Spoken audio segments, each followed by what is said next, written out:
Hoy hablaremos de un tema relevante en la salud mental, un trastorno que impacta cómo las personas sienten, piensan y actúan. Una patología que afecta a millones de personas en el mundo y va más allá de una simple tristeza. Hoy en Charlas que Sanan hablaremos de la depresión.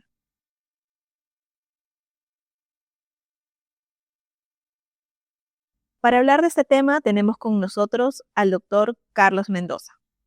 El doctor Mendoza es médico psiquiatra, es terapeuta cognitivo-conductual, máster en neurociencias y actualmente es el presidente del capítulo peruano de la Sociedad Internacional de Trastornos Bipolares. Muchas gracias, doctor Mendoza, por estar con nosotros. Muchas gracias, Lucía. Gracias por la invitación y la oportunidad de dirigirme a un grupo de personas interesadas en este tema. Gracias, doctor. Quisiera que comencemos explicando un poco exactamente qué cosa es la depresión, porque muchas veces se asocia con un estado de ánimo, con una condición pasajera, y realmente es una situación mucho más compleja que esta creencia que habitualmente se tiene. Así es. Bueno, la depresión es una condición médica. Es una condición médica que compromete un órgano específico, que es el cerebro. Así como hay enfermedades de diferentes especialidades cardíacas, pulmonares, renales, hepáticas. Esos son órganos, ¿no? El cerebro también es un órgano y el cerebro se enferma. No solo se enferma de condiciones propiamente neurológicas, ¿no? Como por ejemplo tumores cerebrales, accidentes cerebrovasculares o derrames cerebrales, como se le conoce más en el lenguaje coloquial, o epilepsia, sino que se enferma también en su función. Y una función cerebral es mantener el estado anímico. Por ello, yendo ya a tu pregunta específica, habiendo hecho esta introducción de que la depresión es una condición médica que afecta un órgano, que es el cerebro, podemos decir que la depresión es un trastorno de la función anímica, un trastorno del ánimo. ¿Cuáles son los síntomas más comunes o los síntomas que podemos identificar en una persona que nos hagan sospechar que estamos frente a una persona con depresión? Bien, uno de los síntomas principales es el cambio. Hay un cambio y un cambio hacia abajo, hacia un decaimiento de las funciones generales, ¿no? Si vamos disgregando los síntomas propios de la depresión, hablamos de componentes, ¿no? Y un componente importante es el sueño. El sueño generalmente está afectado bajo la forma de un insomnio, y no cualquier tipo de insomnio, ¿no? Sino un insomnio de la segunda mitad del sueño o un insomnio terminal. De la segunda mitad significa que el paciente o la persona que está sufriendo de la depresión se despierta a las 2, 3 de la mañana y no vuelve a conciliar el sueño en 30 minutos o más. Ese es el insomnio de segunda mitad. El insomnio terminal es el que hace que la persona se despierte antes de lo usual. Entonces eso ya le llama la atención porque hay un cambio en el patrón de sueño. Otro síntoma importante, de los más importantes, es el compromiso del interés por las cosas que usualmente disfruta la persona. Todos tenemos intereses, ¿no? Deportivos, artísticos, ir al cine, salir con amigos, las comidas. Pero si de pronto se pierde el interés o disminuye el interés por aquello que usualmente nos gusta, es una señal sumamente importante. Incluso es uno de los síntomas cardinales de la depresión. Le llamamos anedonia. Y la anedonia es sumamente importante y de ser identificada porque, ya yendo un poco más específico al término anedonia, la anedonia es no placer, ¿no? No, hedonia viene de hedonismo, búsqueda de placer. En la depresión puede haber una anedonia anticipatoria y otra consumatoria. La anticipatoria es cuando no nos provoca algo que va a ocurrir. La consumatoria es que cuando ya estamos en lo que disfrutamos, usualmente no la pasamos bien. Ese es un síntoma cardinal de la depresión. De ahí tenemos algunos pensamientos, ¿no? Pensamientos culposos, pensamientos de autorreproche. Es decir, yo debería haber hecho esto, yo no debería haber hecho esto, es mi culpa.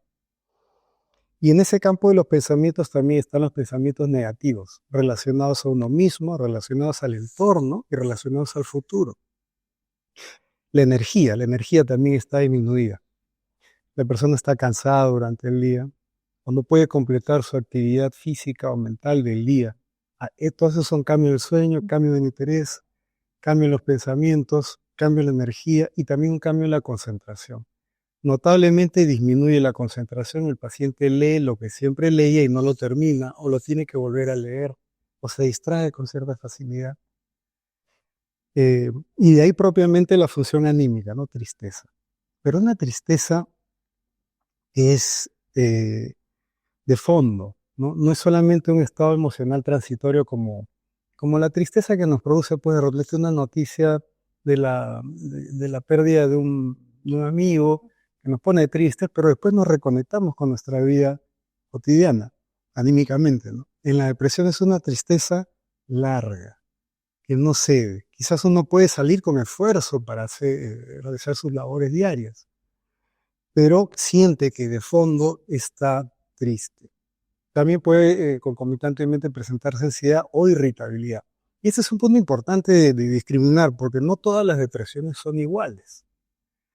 Hay depresiones unipolares, bipolares, mixtas, atípicas, y cuando está presente un síntoma de irritabilidad, entonces definitivamente el médico general puede tratar depresión, pero ya tiene que ir viendo la posibilidad de encontrar algunos otros síntomas que lo tengan que conducir al especialista. Y a síntomas más graves de depresión son las ideas suicidas, pero no cualquier idea, sino las ideas que llamamos ideas suicidas consistentes. El término consistente se refiere a que las ideas ya tienen un plan. No es, ojalá no estuviera, no me veo en el futuro, quisiera desaparecer, que puede venir en un paciente con depresión. Pero cuando es una depresión más melancólica, más profunda, la idea suicida se acompaña de una planificación. Y esto ya es sumamente peligroso. Doctor, qué importante lo que nos dice, primero que es una tristeza que no es una tristeza habitual como las que todos probablemente hemos pasado por una situación puntual que se presenta en nuestra vida, Sí. Sino que hay un cambio de muchas esferas de la vida de la persona, ¿no? Nos hablaba que hay cambios en la energía de la persona, que probablemente se sienta más agotada, que hay cambios en lo que a la persona le disfruta hacer, deja de disfrutar esas cosas, deja de disfrutar hacer planes a futuro o deja de disfrutar lo que habitualmente le hace sentir feliz. Exacto. Y, y muchas veces, tal vez esto empieza de una manera progresiva y la persona o el entorno no se va dando cuenta de esos pequeños cambios, ¿no? Qué importante tener toda esta información para saber qué cosa debemos ver en un paciente o en nosotros mismos para entender que estamos frente a una situación como esta. Doctor, ¿y qué cosas pueden causar la depresión? ¿Qué cosa puede hacer que esto se inicie en algunas personas y en otras no? Tal vez podemos estar expuestos a las mismas situaciones y ¿qué es el factor gatillo para que esto suceda? Bueno, hay múltiples factores, ¿no? Como toda condición médica, existe una vulnerabilidad, ¿no? Así como en otras especialidades, ¿no? Gastroenterología, cardiología, hay una vulnerabilidad que se hereda. Es decir, la depresión tiene un componente hereditario, un componente biológico que no precisamente se identifica con uno que otro gen, pero sí en los estudios genéticos se puede ver que las personas que desarrollan depresión han tenido alguno que otro familiar de primero o segundo grado con uno o más episodios depresivos. Entonces hay un componente hereditario. Pero también hay otros factores que son, por ejemplo, el entorno, ¿no? Si hay un entorno que en la infancia ha tenido un componente de violencia, de maltrato, esta persona es vulnerable ya en su adolescencia y en la adultez a desarrollar un episodio depresivo. Pero también ya cuando uno llega a esas edades, puede estar sometido a estresores importantes o también a cambios importantes. Por ejemplo, cuando un chico pasa incluso de primaria a secundaria, hay un momento de transición. Cuando pasa de secundaria a la universidad, otro momento de cambio, de transición. O cuando tiene su primera enamorada o la primera vez que termina con su pareja. Es decir, los estresores y los cambios también juegan un papel importante para que se detone la enfermedad. Es cierto también que si tiene un entorno sano, saludable, nutritivo, en el diálogo, en manejar los conflictos, en una autoestima conservada tiene factores protectores. Por eso que la baja autoestima también es un factor predisponente para hacer la enfermedad. Las pérdidas también son pérdida de un familiar, pérdida de la pareja, pérdida de trabajo. Son condiciones que pueden hacer que aparezca una vulnerabilidad que quizás si no hubiera existido esta condición externa o si se hubiera manejado mejor, no se manifestaría la enfermedad. Pero si la enfermedad es muy penetrante y hay una condición genética que se puede evidenciar a través de varios familiares con depresión, papá, tía, primo, entonces condiciones propias de la vida, cambios normales de la vida de dificultad, ¿no? Hay condiciones médicas que también vulnerabilizan al paciente para la depresión. Por ejemplo, el Parkinson. Las personas con Parkinson tienen una alta prevalencia de desarrollar depresión. Los pacientes con enfermedades cardiovasculares también.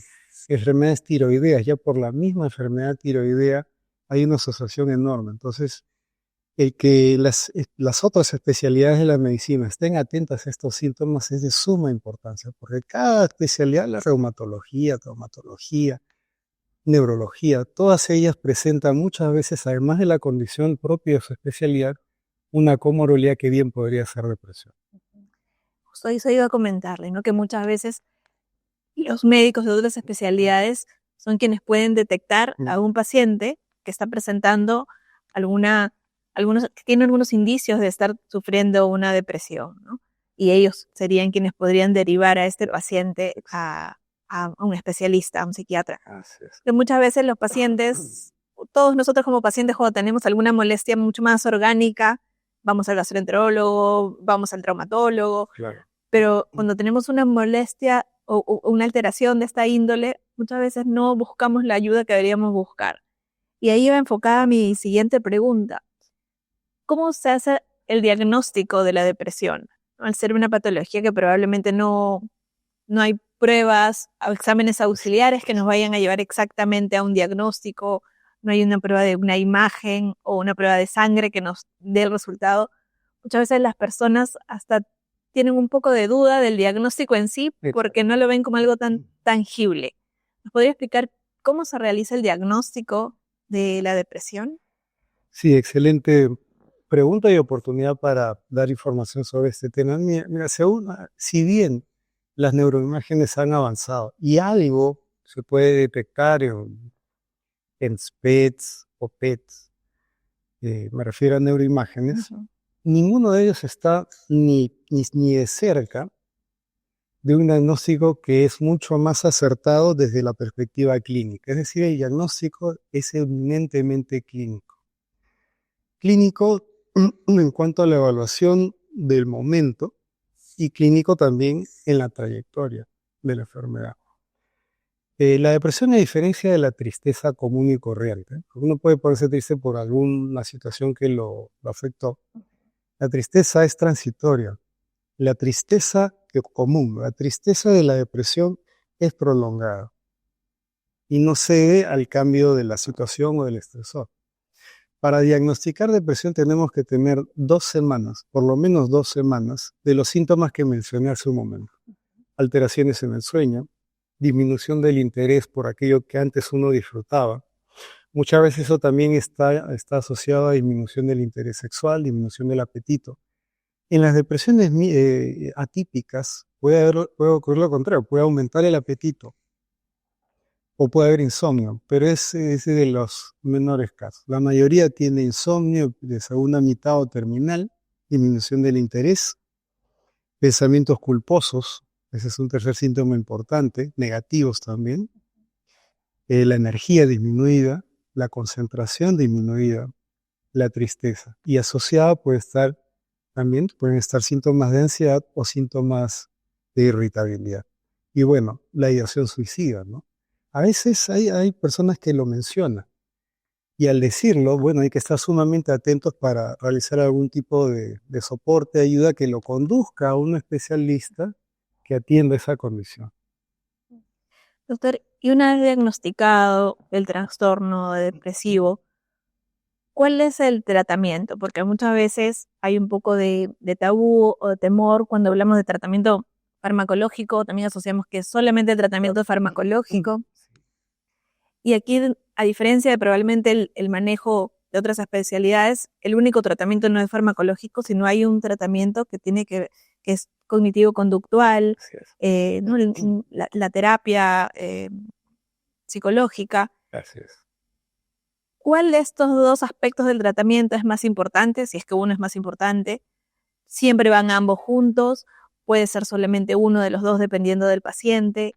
¿Cómo es la manera correcta de tratar un trastorno depresivo?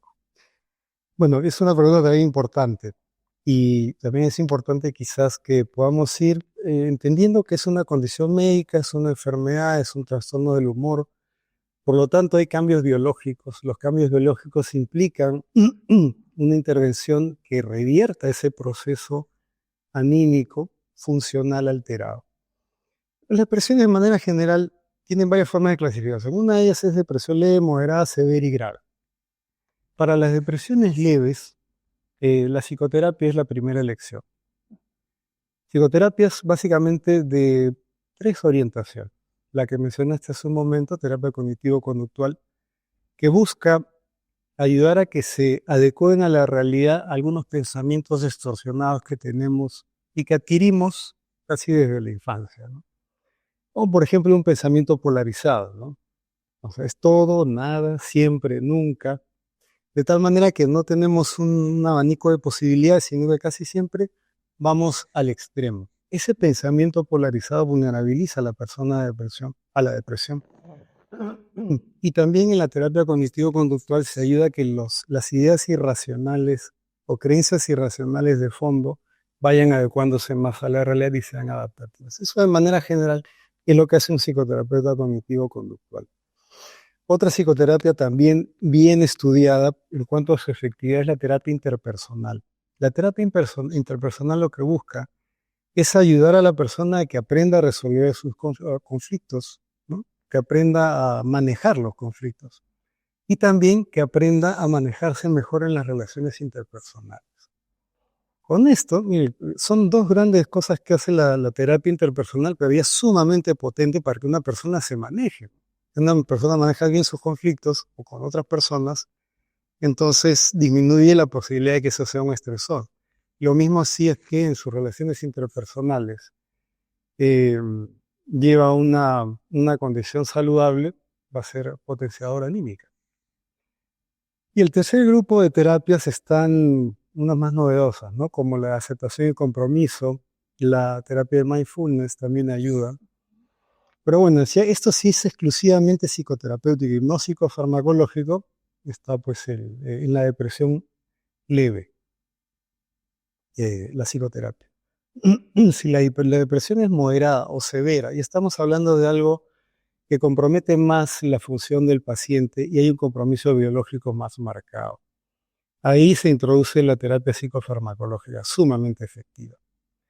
La psiquiatría tiene la facilidad bueno, el, el aspecto positivo que a diferencia de otras especialidades los tratamientos son extremadamente efectivos.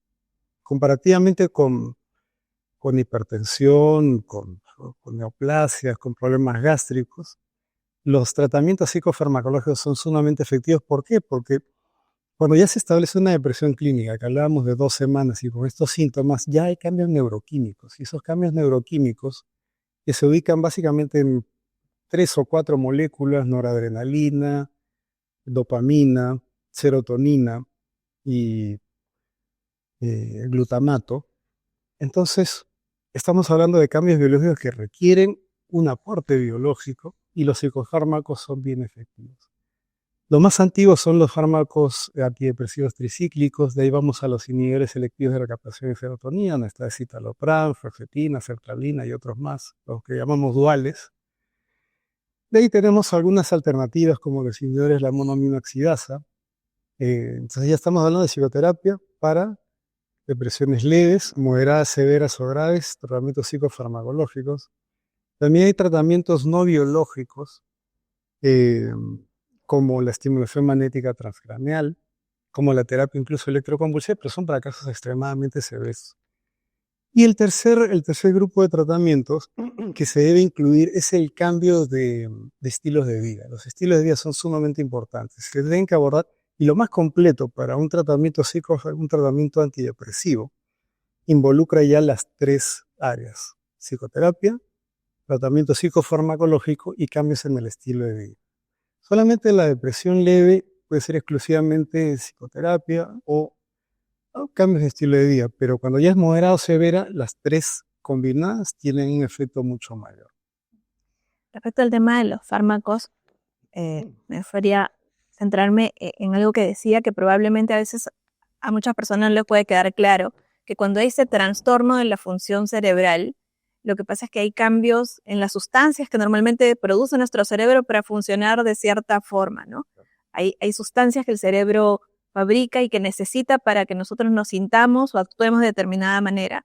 Y estos niveles de sustancias se alteran cuando estamos en un trastorno depresivo. Y la medicación lo que hace es poder regular esos niveles de sustancias químicas.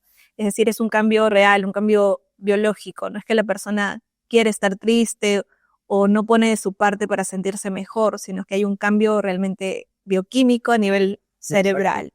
Muy cierto. Y hablando de esos cambios bioquímicos, que son un cambio real, un cambio que se da a nivel cerebral, ¿la depresión puede llegar a curarse del todo o realmente se controla? ¿Cuál es la expectativa de un paciente una vez que está siendo tratado? A ver, si hablamos de curación en términos de recuperación completa, funcional, es decir, la persona no solamente se recupera de los síntomas, sino vuelve a su vida anterior en cuanto a lo que disfruta, al área personal, social, laboral, académica, sí, ¿no? Los medicamentos, la psicoterapia, esta combinación y cambio de estilo de vida son muy efectivos para que la persona llegue a ese estado de que llamamos en términos médicos remisión total. Y el siguiente paso de la remisión total es la remisión funcional. Entonces, la remisión funcional es el objetivo que tenemos los psiquiatras para los pacientes con depresión. No todos llegan a la remisión funcional. Algunos pueden tener una respuesta o una remisión funcional que luego recae en un episodio depresivo mayor, dependiendo de la penetrancia genética que tenga la persona o dependiendo también de la perpetuación del entorno hostil que podría tener para su salud mental. Entonces, los tratamientos son sumamente efectivos y generan cambios neurobiológicos. No solamente a nivel de los neurotransmisores, por ahí comienza el cambio, pero estos neurotransmisores actúan sobre receptores neuronales, hacen que la neurona realice unos cambios nucleares y restituya toda una red neuronal y de prolongaciones dendríticas y axonales que había sido dañada durante la depresión. Entonces se rearboriza el estado neurológico del paciente. Doctor, ¿y qué deberíamos hacer si es que en nuestro entorno detectamos a una persona que empieza a tener estos factores que usted menciona, ¿no? Alguien que empieza a sentirse más agotado, que empieza a perder un poco el gusto por algunas cosas que habitualmente tenía. Exacto. Si empezamos a ver esos pequeños cambios que tal vez al inicio son muy sutiles y la misma persona tal vez no se da cuenta, pero su entorno puede empezar a darse cuenta de esos cambios, Claro. ¿qué deberíamos hacer para que esta persona realmente esté encaminada en la mejor opción para su diagnóstico, para su tratamiento? Sí, bueno, en la depresión el que más se da cuenta del estado es la misma persona. También es cierto que se da cuenta del entorno, pero cuando ya se han dado unos pasos más avanzados. Quizás la información primero a la persona que no minimice sus estados, que no es una condición en la que solamente puede poner un poco más de voluntad o esforzarse, poner de su parte, ¿no? Sino que ya tiene algo que no va a cambiar si es que no recibe un tratamiento probado y efectivo. Eso en cuanto a la misma persona, porque es el primero que va a sentir la tristeza es uno mismo. Pero el entorno también lo puede notar y es cierto que hay pacientes que entran en un cierto estado de negación o que tal vez sienten que la depresión es para los débiles, ¿no? Cuando en realidad es otra condición médica más y muy frecuente. Entonces las personas que están alrededor, lo primero que tienen que hacer es empatizar Y empatizar va desde comprender. Entonces, informarse un poquito, estas charlas por eso son sumamente importantes porque dan algo de información a las personas. Entonces, informarse un poco de qué cosa es la depresión, ¿no? Hoy en día tenemos la información tan a la mano que lo van a poder encontrar y van a entender un poco mejor lo que está pasando a la otra persona. Segundo es no minimizar sus síntomas, como decirle, lo tienes todo, ¿qué te pasa? ¿Por qué no reaccionas? Eso va a hacer que la persona incluso se sienta peor, porque no va a poder lograr sobreponerse y va a pensar, pues, bueno, tiene la vida familiar estable, trabajo, la economía, los hijos, pero se enferma. Entonces, yo tengo un problema, yo soy el problema. De no pedirle algo a una persona que no va a poder hacer, que es reaccionar a través de la voluntad. Precisamente la voluntad está afectada en la depresión. Y escucharlo, ¿no?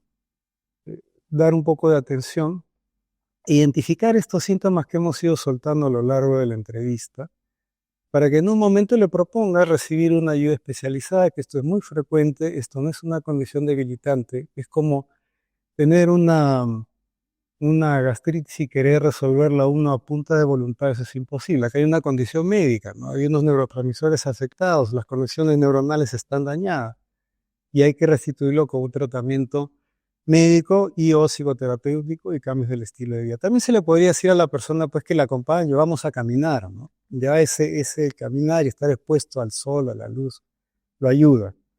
Y quizás lo disponga a que pueda aceptar una ayuda profesional.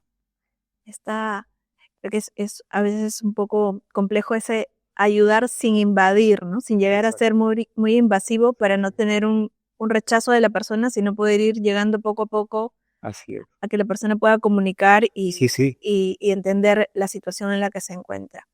Em, Doctor, y si bien nos ponemos en ese caso en una situación leve en la que probablemente está iniciando el proceso, ¿qué signos nos llevarían a pensar que estamos en una situación grave en la que realmente necesitamos dirigir a esta persona a un especialista, ¿no? Que la persona está en riesgo porque una depresión no controlada puede poner a la persona en una situación de riesgo, ¿no? Por supuesto. ¿Qué señales nos indican que es imprescindible actuar de una manera pronta?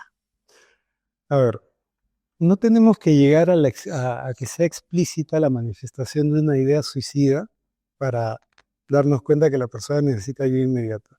Uno de los principales indicadores de una futura ideación suicida es justo lo que decíamos que es la anedonia, la disminución del placer o del disfrute de aquello que antes nos proporcionaba satisfacción. Que la persona ya no disfrute de lo que hace, ya es un riesgo enorme de que dentro de un tiempo, si no se atiende o se trata, termine llegando a los síntomas más graves de la depresión, que son las ideas suicidas o el intento de suicidio. Entonces, no es raro también que aparezcan estos síntomas en la persona que está padeciendo una depresión. Eso, la disminución del disfrute. Y en general, el cambio en su funcionamiento que podemos ver en la alteración del sueño, porque el paciente se levanta cansado, ¿no? O puede ser también que el paciente esté especialmente irritable, más de lo usual. Si eso pasa, también es un cambio anímico. No solamente la tristeza nos alerta de la depresión, sino el cambio del humor hacia la irritabilidad o mucha angustia. Esos datos me parecen importantes para que podamos empezar a intervenir y, como bien decías, no de una manera invasiva, pero mostrándole también a la persona que esto es ya bastante conocido. Hoy en día quien piensa que la depresión es solamente una condición transitoria, entonces va a salir de eso con un poco más de información. Doctor, ¿y podemos tener algunas pautas que nos ayuden a diferenciar ese trastorno en las diferentes etapas de la vida? Porque imagino que no es igual a un niño con depresión que un adulto mayor con depresión. ¿Hay algunas características en estas etapas de la vida que nos deberían dar alguna idea más clara? Sí, es cierto. Bueno, en la infancia, la depresión no siempre es, así como te dije, constante, permanente. Porque un niño puede de pronto conectarse, jugar, reírse, y no se nota tanto. Pero un síntoma que marca en la infancia es el de la irritabilidad. Los niños que están irritables y que no era su condición previa, son niños que probablemente están haciendo un episodio depresivo. Y bueno, eso llama la atención porque los chicos menores, mira, las personas menores de 21 años que hacen su primer episodio depresivo, es muy probable que esta depresión sea de tipo bipolar y no unipolar. Entonces estamos hablando de otra enfermedad que tiene otro tratamiento.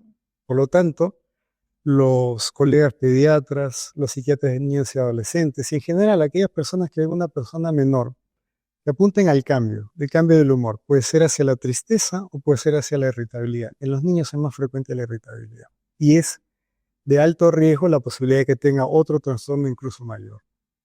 En las personas entre pues, los 21 y los 50, 55 años hemos conversado de ellos, ¿no? Pero ya los que van más allá de los 60, 70, 80 años, muchas veces se puede presentar, uno de los primeros síntomas que se presenta es la alteración de la memoria. Y pensamos que ya están entrando en una demencia, ¿no? Y que es propio de la edad. Pero existe la pseudodemencia. Las pseudodemencias son depresiones encubiertas. Y es posible que un paciente, una persona de 70, 80 años, ya dejó de trabajar, que probablemente perdió a su cónyuge, entre en un episodio depresivo, empezando con olvidos frecuentes o empezando con olvidos mayores, que en este caso sí probablemente lo noten más algunas personas de su entorno, que no lo ven tan seguido. A veces los hijos ya no están con los No, mejor, lo más probable es que no estén con los, pero ven una vez a la semana o cada 2 semanas y notan el cambio. A veces un poquito de desaliño, eh, disminución del apetito, pero la memoria se puede afectar. Y hacía esta pregunta porque son dos poblaciones en las que los síntomas son distintos y a veces pueden pasar inadvertidos, ¿no? Qué importante es un niño irritable que no era irritable antes y un adulto mayor que empieza a tener algunas alteraciones de la memoria, del cuidado personal, que podrían asociarse al envejecimiento, pero que podrían ser indicadores realmente de estar frente a trastornos depresivos. Sí. Doctor, y para terminar, ¿qué mensaje le podría dejar a usted a una persona que al escuchar esta entrevista probablemente empiece a asociar que está pasando por una situación así de nivel personal o que identifica con lo que ha podido escuchar en esa conversación que alguien de su entorno está presentando estos cambios? ¿Qué mensaje les podría dejar? Bueno, podría mencionarle que la depresión es una condición médica tratable. Es una condición médica que se puede tratar con tratamientos psicofarmacológicos, psicoterapéuticos y además con cambios en el estilo de vida. Y en ese aspecto, entender que no es solamente algo transitorio y que puede ser seriamente comprometedor en cuanto a su vida funcional. Y los tratamientos a ser tan efectivos pueden lograr que el paciente restituya el nivel anterior. Eso me parece sumamente importante. Saber que la depresión es una condición médica, es tratable y que todavía existe un cierto estigma en cuanto a la búsqueda de una ayuda psicológica, psiquiátrica, médica. Ambas son mucho más efectivas. Y la prevalencia es altísima, por lo tanto uno no se debe sentir culpable de experimentar una depresión. Uno puede sentirse culpable de ser hipertenso, de ser diabético, de tener una gastritis. De repente sí, si es que no toma las medidas adecuadas, si no busca un tratamiento, si no se ve con responsabilidad a sí mismo. Entonces, pero de la condición que está padeciendo, no. Y esa condición requiere una atención integral, en donde el tratamiento médico juega un papel y un rol preponderante. Muchísimas gracias, doctor. Creo que ha sido realmente una charla muy interesante que deja muchas enseñanzas, muchos aprendizajes a personas que puedan estar atravesando este momento o personas que con lo que hemos conversado hoy identifican en su entorno a alguien que puede estar presentando un trastorno depresivo. Recordemos que estamos frente a una patología, no es un estado de ánimo, no es una cuestión de voluntad de una persona simplemente sentirse triste, sino que estamos hablando que la depresión es una enfermedad en la que hay cambios cerebrales, químicos, estructurales, que realmente van a cambiar el estilo de vida de una persona y que necesitan ser manejados por un profesional para poder llegar a una solución completa. Gracias por habernos acompañado en este episodio de Charlas que Sanan, y si usted o alguien que conoce está atravesando por una situación que se asemeja a la que hemos conversado hoy, no duden en buscar ayuda de su médico de cabecera o buscar ayuda profesional de un especialista. Gracias por estar con nosotros hoy.